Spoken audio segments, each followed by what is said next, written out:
శ్రీ మహాగణాధిపతయే నమః. శ్రీ మహాసరస్వత్యై నమః. శ్రీ గురుభ్యో నమః. మనం నవంబర్ నెలలో ఉన్నటువంటి ద్వాదశ రాశుల యొక్క ఫలితాంశాలలో భాగంగా తులారాశి వారికి ఉన్నటువంటి రాశి ఫలాలు చెప్పుకుందాం. ముందుగా ఈ తులారాశి వారికి రాశ్యాధిపతి అయినటువంటి శుక్రుడు అనుకూలమైనటువంటి స్థితిలో ఉండడం ద్వారా చేసేటటువంటి పనులలో మంచి ఫలితాలు పొందడం, కీర్తి ప్రతిష్టలు పొందుతూ మంచి ఆనందాన్ని పొందేటటువంటి అవకాశాలు ఉంటాయి. అంతేకాకుండా ఈ రాశి వారికి శని 6వ స్థానంలో ఉండడం ద్వారా ఎట్లాంటి ఇబ్బందులనైనా సరే అధిగమించేటటువంటి సామర్థ్యం ఉంటూ చక్కటి పనులలో దిగ్విజయం కలుగుతూ శత్రువులు కూడా మిత్రులుగా మారేటటువంటి పరిస్థితి ఉంటూ రుణాలన్నీ కూడా అంటే చేసినటువంటి అప్పులకి సంబంధించినటువంటి ఇబ్బందులన్నీ కూడా అధిగమిస్తూ ఉండేటటువంటి పరిస్థితి ఉంటుంది. వీరికి ఈ మాసమంతా కూడా రవి యొక్క సంచారం అంత అనుకూలంగా లేదు కాబట్టి అందరూ కూడా అంటే రవి వేధస్థానంలోకి 16వ తేదీన మారేటటువంటి పరిస్థితి. అంతకు ముందు కూడా అంత శుభస్థానం ఏమీ కాదు, మధ్యమమైనటువంటి ఫలితాన్ని ఇస్తూ ఉంటాడు. లాభాధిపతి అయినటువంటి రవి ద్వితీయ స్థానంలో ఈ రకమైనటువంటి అనుకూలమైనటువంటి స్థితే, కానీ అది వేధస్థానంగా ఉండడం ద్వారా రవికి ఈ ఆర్థిక విషయంలో కాస్త జాగ్రత్తలు అవసరం. పెట్టుబడులు కానీ ఉన్నటువంటి డబ్బుని వినియోగం చేస్తూ చేసేటటువంటి పనుల విషయంలో జాగ్రత్తలు అవసరం.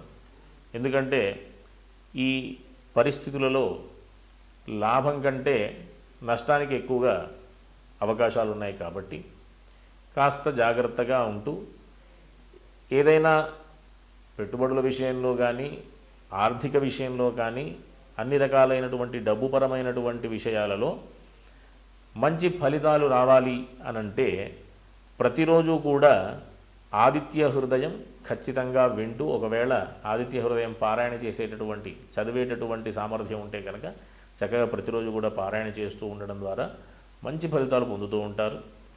వీరికి ఇట్లాంటి ఇబ్బందులు ఎన్ని ఉన్నప్పటికీ కూడా మంచి సామర్థ్యం వల్ల వృత్తి ఉద్యోగ వ్యాపారాల విషయాలలో మంచి చక్కటి అవకాశాలు ఉండడం ద్వారా చేసేటటువంటి ప్రయత్నాలలో శుభ ఫలితాలు పొందేటటువంటి అవకాశం ఉంటుంది.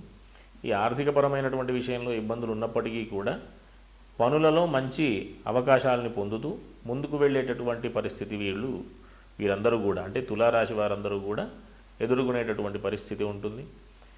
ఎవరైనా ఈ వివాహ ప్రయత్నాల విషయంలో ఈ మాసంలో కనుక ప్రయత్నం చేయడం ద్వారా కొన్ని ఇబ్బందులు ఎదుర్కొనేటటువంటి అవకాశం కూడా ఉంది. ఎందుకు అంటే ద్వితీయ సప్తమాధిపతి కుజుడు ద్వితీయ స్థానంలో అంటే స్వక్షేత్రంలో ఉన్నప్పటికీ కూడా అది వేధస్థానం కాబట్టి ఆ వేధస్థానంలో ఉన్నప్పుడు అంత అనుకూలమైనటువంటి ఫలితాలు ఇవ్వడు కాబట్టి అందరూ కూడా ఈ మాసంలో ఈ తులారాశి వారందరూ కూడా ప్రతి మంగళవారం సుబ్రహ్మణ్య స్వామికి సంబంధించినటువంటి దర్శనాలు చేసుకోవడం, సుబ్రహ్మణ్య సంబంధమైనటువంటి స్తోత్రపారాయణలు చేసుకోవడం, సుబ్రహ్మణ్య అష్టకం మొదలైనటువంటి విశేషమైన స్తోత్రాలన్నీ కూడా ఉన్నాయి.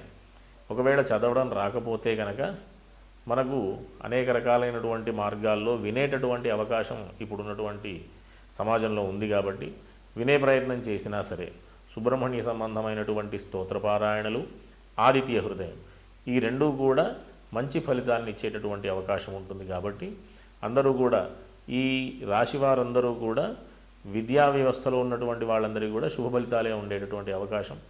కొంచెం కష్టతరమైనప్పటికీ కూడా కొంచెం శ్రమ చేసేటటువంటి పరిస్థితులు ఉన్నప్పటికీ కూడా శుభ ఫలితాలు పొందేటటువంటి అవకాశం ఉంటుంది. కాబట్టి అందరూ కూడా చక్కటి ఫలితాలు పొందుతూ మంచి ఫలితాలు పొందిన తరువాత మంచి కీర్తి ప్రతిష్టలు పొందుతూ సుఖశాంతులతో ఉండాలని అందరికీ కూడా ఆశీర్వదిస్తూ స్వస్తి. శ్రీ మహాగణాధిపతయే నమః. శ్రీ మహాసరస్వత్యై నమః. శ్రీ గురుభ్యో నమః. వాగర్ధావివ సంపృక్తౌ వాగర్ధ ప్రతిపత్తయే జగతః పితరౌ వందే పార్వతీ పరమేశ్వరౌ. మనం ఈ నవంబర్ నెలలో ఉన్నటువంటి మాసం, ప్రస్తుతం నడుస్తున్నటువంటి మాసం కార్తీక మాసం. చాలా విశేషమైనటువంటి మాసం ఇది. ఎందుకు అంటే ప్రధానంగా కార్తీక మాసం పేరు ఎందుకు వచ్చింది అంటే పౌర్ణమి నాడు, కార్తీక మాసంలో వచ్చినటువంటి పౌర్ణమి నాడు కృత్తికా నక్షత్రంతో కూడుకున్నటువంటి పౌర్ణమి కాబట్టి కార్తీక మాసం అని పేరు. ఈ కార్తీక మాసం అంటే కృత్తికా నక్షత్రానికి అధిపతి ఎవరు అంటే సూర్యుడు.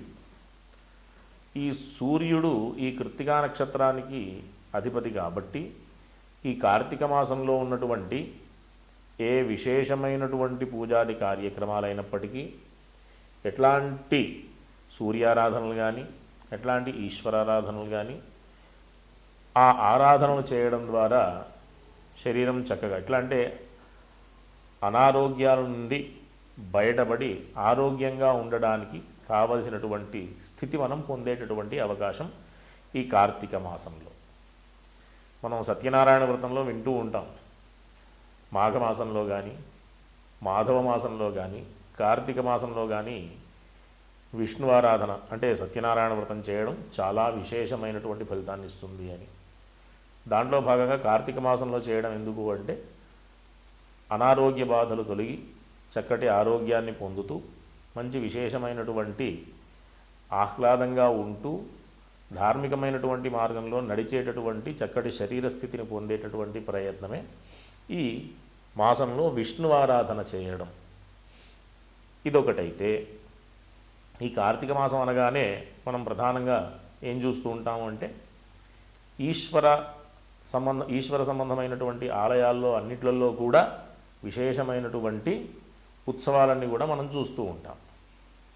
అంతేకాకుండా ప్రతి సోమవారం ఈశ్వరారాధనలు, అభిషేకాదులు చేయడం, ప్రతి అంటే ఏకాదశి, శుక్లపక్ష ఏకాదశికి కృష్ణపక్ష ఏకాదశికి కూడా ఈశ్వరారాధన చేయడం, విష్ణు ఆరాధన చేయడం, కార్తీక దామోదర ప్రీతి అర్థం అని చెప్పి విష్ణువు యొక్క స్వరూపంగా అన్నదానాది విశేషమైన కార్యక్రమాలన్నీ కూడా చేయడం, దానాలన్నీ కూడా చేయడం. అంతేకాకుండా ఈ మాసంలో ఉండేటటువంటి మాస శివరాత్రి రోజు అంటే అమావాస్యకి ముందు రోజు వచ్చేటటువంటి రోజుని మాస శివరాత్రి పర్వదినంగా భావించి ఆ రోజు ఈశ్వర సంబంధమైనటువంటి విశేషమైనటువంటి పూజాది కార్యక్రమాలన్నీ కూడా చేయడం, దీపారాధనలు చేయడం, దీపస్వరూపంగా ఉన్నటువంటి ఈశ్వరుణ్ణి ఆరాధన చేయడం, మహాదీపార్చన, సహస్రదీపార్చన అనే విశేషమైనటువంటి పూజా కార్యక్రమాలు చేయడం, మహాలింగార్చన, సహస్రలింగార్చన అని మొదలైనటువంటి లింగార్చనాదులన్నీ కూడా చేయడం చాలా విశేషమైన ఫలితాన్ని పొందుతారు అని చెప్పడం. ప్రధానంగా ఏ ఫలితాన్ని పొందుతాము అంటే మనం ఏ వ్రతం చూసినా, ఏ పూజా కార్యక్రమం చూసినా, ఏ రకమైనటువంటి యజ్ఞయాగాది క్రతువులు ఆచరించినా ఈ ఫలితాలు పొందుతారు అని చెప్పడం. ఉదాహరణకి సత్యనారాయణ వ్రతం చేస్తాం, దానికి సంబంధించినటువంటి విషయంలో చక్కటి సంతానం, వంశాభివృద్ధి, విశేషమైనటువంటి ఫలితాలన్నీ కూడా మనం పొందుతూ ఉంటాం. వరలక్ష్మి వ్రతం చూస్తాం, చక్కటి సౌభాగ్యం, విశేషమైనటువంటి ఫలితాలన్నీ కూడా పొందడం దాని ద్వారా చూస్తూ ఉంటాం. కానీ ఎక్కడా లేనటువంటి అవకాశం ఈశ్వరారాధన ద్వారా ఉంది. ఏ రకంగా అంటే ఈశ్వరారాధన వల్ల పాప పరిహారం అవుతుంది అని మన గ్రంథాల్లో చెప్పబడి ఉంది, చూసాం. పాప పరిహారం ఎందుకు అంటే మనిషికి సహజంగా ఎట్లా అంటే మనం మనిషి జన్మ పొందాము అంటేనే ఒక కర్మ ఫలితమే, అది పుణ్యకర్మ కావచ్చు, పాపకర్మ కావచ్చు, దానికి సంబంధించినటువంటి ఫలితాన్ని పొందేటటువంటి స్థితి. సరే, పుణ్యకర్మ విషయం పక్కకు పెడితే పాపకర్మ యొక్క ఫలితంగా అనేక రకాలైనటువంటి బాధలు పొందుతూ ఉంటాం. పూర్వజన్మకృతం పాపం వ్యాధిరూపేణ బాధతే తచ్ఛాంతిరోషధైర్దానై జప హోమ సురార్చనై. పూర్వజన్మలు చేసుకున్నటువంటి పాపం వల్ల వ్యాధుల రూపంలో, కష్టాల రూపంలో మనం పొందుతూ ఉంటాం. దానికి సంబంధించినటువంటి పరిహారం ఏంటి అంటే తచ్ఛాంతిరోషధైర్దానై జప హోమ సురార్చనై.